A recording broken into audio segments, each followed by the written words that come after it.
E agora também repoussados recheados com mel Granja São Francisco, o seu mel de bolso. The best of Bob Dylan.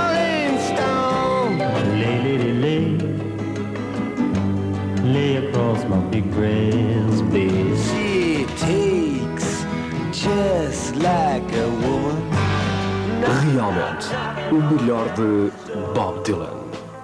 0641 964 964. Ligue já.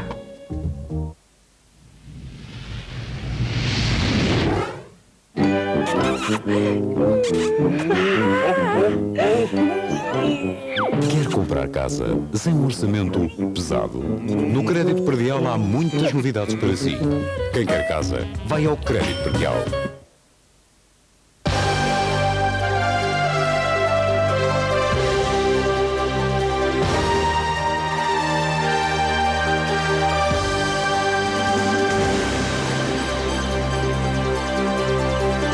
Boa noite. As calamidades naturais que atingiram Portugal nos últimos tempos foram referidas na mensagem de Natal do Primeiro-Ministro. Nos seus votos, António Guterres também falou da estabilidade política e fez ainda uma referência especial a Timor-Leste. Boas noites e Feliz Natal para todos. Para todos os que me ouvem em Portugal e para todos nas nossas comunidades espalhadas pelo mundo. E também ao determinado e estoico povo de Timor-Leste, sempre no nosso pensamento, nas nossas preocupações, dirijo um voto solidário neste Natal. Este é um tempo em que os valores da paz, da solidariedade, da amizade, do afeto, valores universais e de todos os tempos, nos tocam de forma muito especial. Sobretudo este ano, flagelados como fomos por calamidades naturais de consequências dolorosas. Muitas famílias, atingidas pelo luto e pela dor, não podem celebrar o Natal como mereciam e desejavam. Portugal tem hoje, felizmente, uma situação melhor, o que é por todos reconhecido. Pois bem, essa situação que dá confiança, confiança que dá investimento, investimento que dá emprego, emprego que melhora a vida das pessoas, tal como o crédito, que agora é mais barato, permite comprar mais facilmente casa, e tudo isso ajuda a viver um pouco melhor. Mas a economia de um país, para ser boa e saudável, não nos dispensa de dois fatores de enorme importância. Primeiro, uma ética da responsabilidade no comportamento dos governantes e dos cidadãos. É que não há progresso sem trabalho, sem o cumprimento dos nossos deveres cívicos e sem o respeito pelos direitos dos outros. E o segundo é a estabilidade, condição essencial para o desenvolvimento e para a resolução dos nossos problemas. As pessoas querem estabilidade.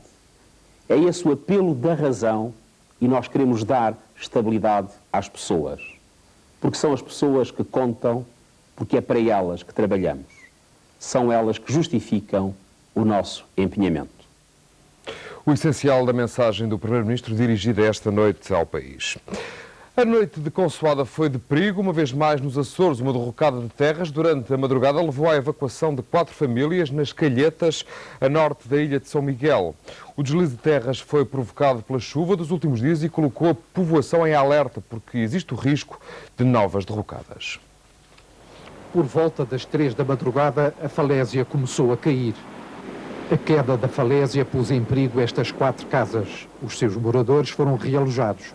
Esta família vai ocupar este quarto, nesta casa que pertence à Diocese e é utilizada por uma associação de jovens. Já escolheste o teu quarto? Aqui. Já, sim, senhor, é aqui mesmo. Juntamente com a minha avó e as minhas irmãs e a minha mãe. Eles disseram que eu podia ocupar os quartos que precisasse, a seu quartinho para dormir, a cozinha, para fazer o de comer para as crianças, ou eles então se disserem que eu podia usar os quartinhos que precisasse. Eu teve visitar os meus animais, meus cãozinhos e os meus gatinhos. Ficaram lá em casa? Claro, eu queria trazer, mas meu pai disse que é melhor ficar lá, senão eles vão estranhar e vão fugir. Nas ilhas, o ano de 97 termina como começou. Temporais atrás de temporais e dramas humanos sem conta. Mas é preciso ter, enfim, espírito forte e tentar ir para a frente e fazer aquilo que é necessário fazer. Essa é a nossa postura e isso temos que fazer. Neste caso é a proteção da orla marítima, condição necessária para que estas famílias possam regressar às suas casas. Este muro de suporte é uma obra grande, se for para começar, de acordo com a Direção Regional do Ambiente, ainda este ano poderá levar um mês e meio. A duração da obra vai depender do trabalho dos técnicos, mas também certamente das condições do tempo.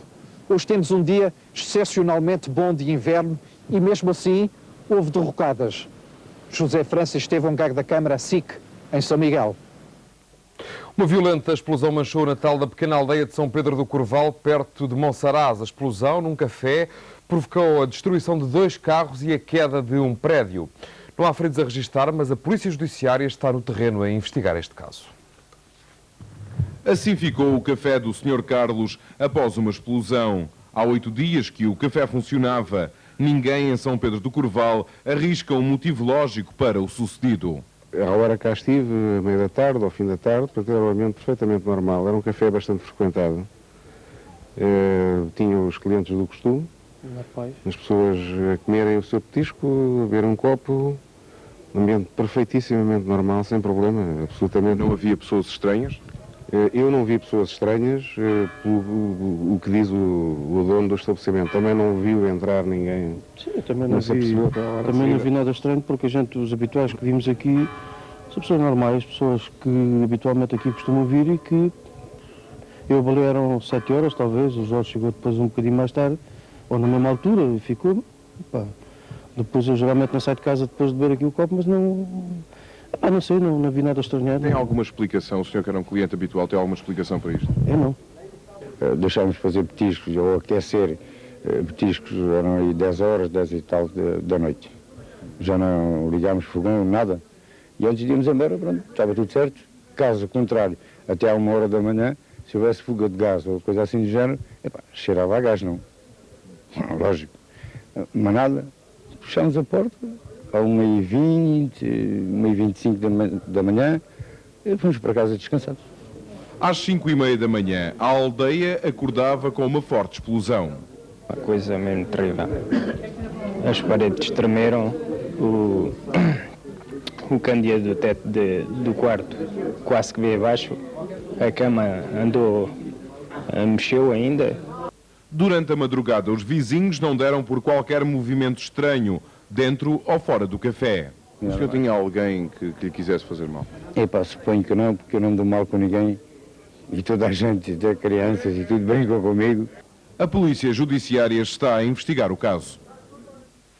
Um incêndio provocou estragos numa casa da Foz do Douro, no Porto. Para os bombeiros foi um curto-circuito que esteve na origem do fogo. As chamas destruíram o sótão numa altura em que não se encontrava ninguém em casa.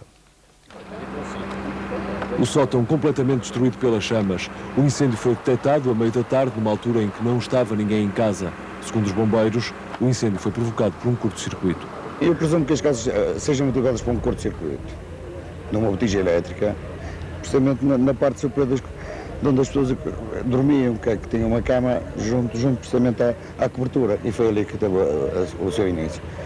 E é o que se pode descrever pela situação que foi criada pelo sinistro. Depois, enfim, tomou toda a parte do recheio e a casa está extremamente degradada. Os bombeiros conseguiram evitar que o fogo se alastrasse às casas vizinhas, mas o sótão ardeu por completo. Após a nossa intervenção, a gente auto-elimina logo o fogo. Mas só que os prejuízos é que são bastos e largos. E uma coisa, não estava ninguém lá dentro? Por acaso não, que tinham saído.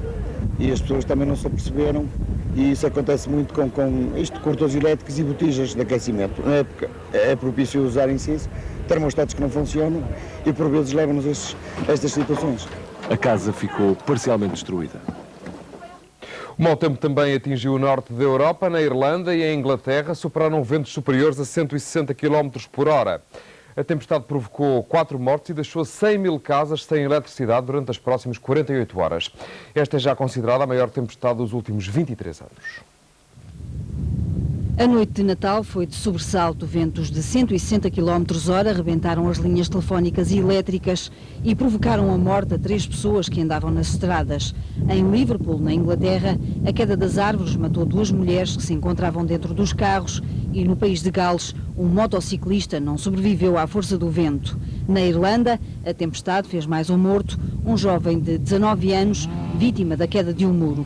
O dia de Natal foi de rescaldo. 100 mil casas só voltam a ter luz daqui a 48 horas. Things are very bad. I've never seen a situation like it in my life. This storm has caused major havoc in the city, all over the city and right throughout the county. All our crews are working non-stop, round the clock. We were working last night, all through the night. Técnicos de todo o país foram mobilizados para as zonas mais afetadas, mas nos condados do Sul e do Sudoeste, o regresso à normalidade vai ter de esperar mais uns 2 dias. Os irlandeses já não conheciam uma devastação assim desde janeiro de 1974, há 23 anos. No Reino Unido, os analistas classificam a mensagem natalícia da rainha como uma surpresa. Com recurso a técnicas modernas de comunicação, Isabel II fez o balanço político do ano, marcado inevitavelmente pela morte de Diana. E a princesa do povo mereceu uma referência especial no discurso da rainha. Foram 9 minutos e 55 segundos de discurso aos súbditos. A mensagem de Natal mais longa de sempre de Isabel II. Uma intervenção que serviu de memória para 97 e procurou equilibrar tristezas e alegrias. Objetivo difícil de cumprir no ano em que morreu a princesa do povo. We all felt the shock and sorrow of Diana's death. Thousands upon thousands of you expressed your grief most poignantly in the wonderful flowers and messages left in tribute to her. That was a great comfort to all those close to her. Thank you so much. Numa intervenção que rompeu com a imagem televisiva típica do discurso oficial, Isabel II lembrou as bodas de ouro que celebrou com o Duque de Edimburgo. Para a Casa Real Britânica, tratou-se do acontecimento feliz de 97. Atento aos recentes referendos que ditaram maior autonomia por parte da Escócia e do país de Gales, a rainha deixou o recado. Mais independência não tem de significar desunião. Being united, that is, feeling a unity of purpose, is the glue that bonds together the members of a family, a country, a commonwealth. Without it, the parts are only fragments of a whole.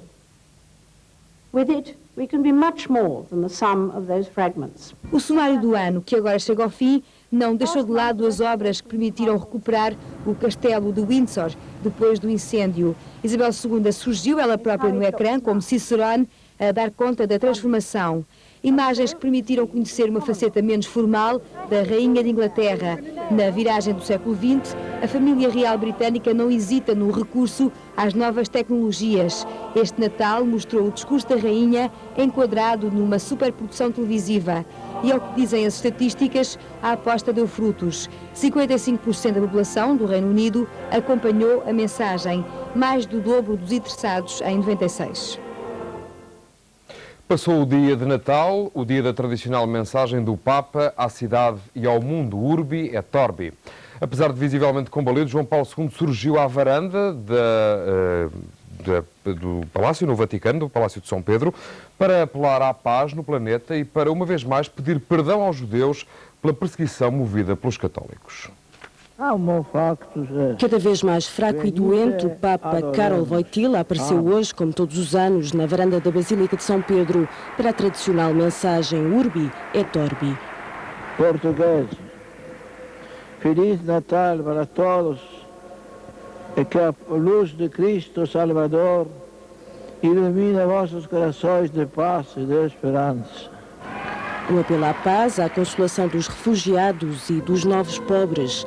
A mensagem do Papa que este Natal, mais uma vez, não celebrou a missa da manhã.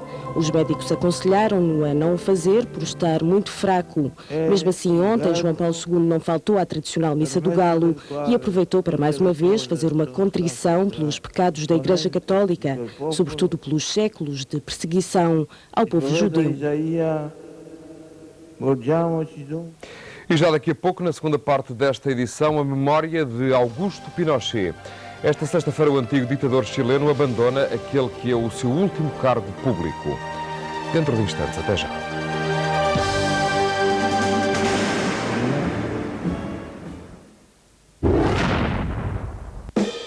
Mega promoção Galp. É muito azar não ganhar. I'd like to be a queen of people's hearts. Diana, a celebração. O vídeo oficial da BBC. Um documento histórico. A prenda ideal para quem acompanhou a vida da princesa do povo. Diana, a celebração. Uma recordação para sempre. Em vídeo, já à venda. 0641 964 964. Ligue já.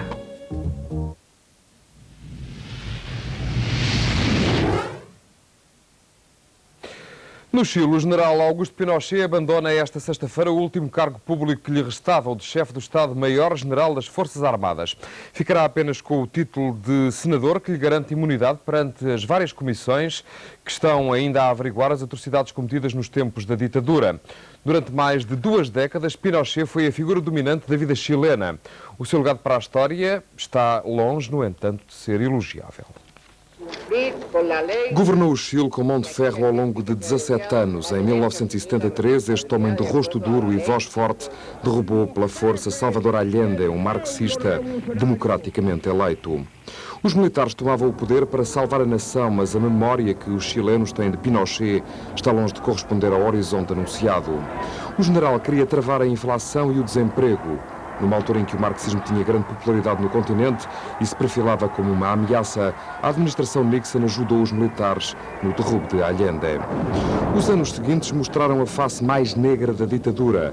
Os opositores foram afastados e, em alguns casos, mesmo abatidos. 2.200 pessoas morreram e mais de 12.000 simplesmente desapareceram.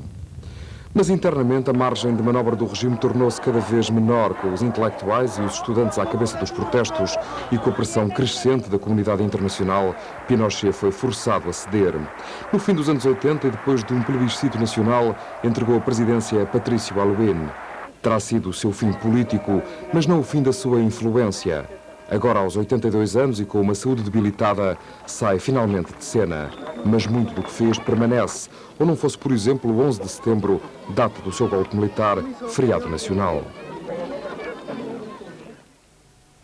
Para a eternidade ficará a figura do casaco apertado e calça larga, bigode e chapéu de coco, bengala e andar a pinguim. Charlie Chaplin, ou Charlot, morreu há 20 anos, na noite de Natal de 1977. Os filmes não o deixam desaparecer.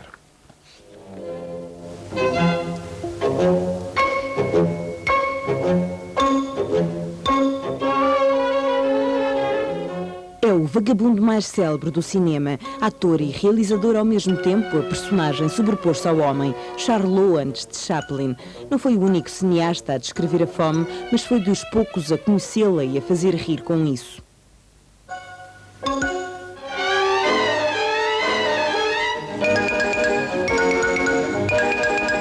Um sonhador e romântico num mundo autoritário, sempre a fugir à polícia. Viria a acabar a vida milionário, mas o certo é que, mesmo sem o tostão, dava sempre a volta às adversidades.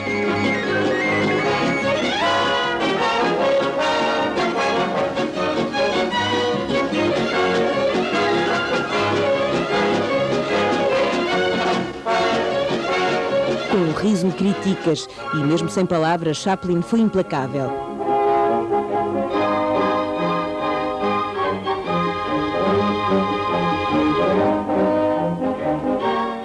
Humor mordaz que a América puritana não recebeu bem e que o poder condenou, sobretudo, quando punha à nu a animalidade do trabalho de produção industrial.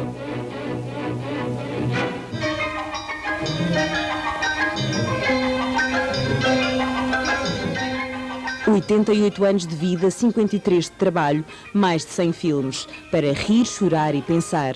Hollywood pensou e deu-lhe 2 Oscars. Um pela carreira, outro pela banda sonora de Luzes da Ribalta.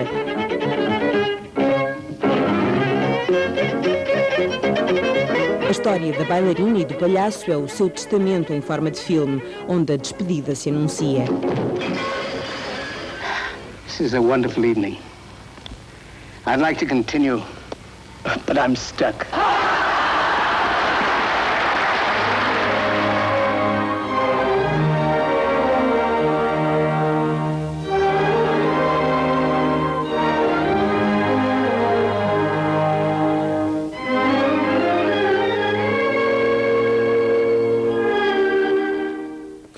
Morreu o poeta Rui Knopfli, tinha 65 anos, morreu hoje em Lisboa, vítima de doença prolongada. Era um dos nomes mais importantes das letras lusófonas, moçambicano de nascimento, viveu em Portugal grande parte da sua vida.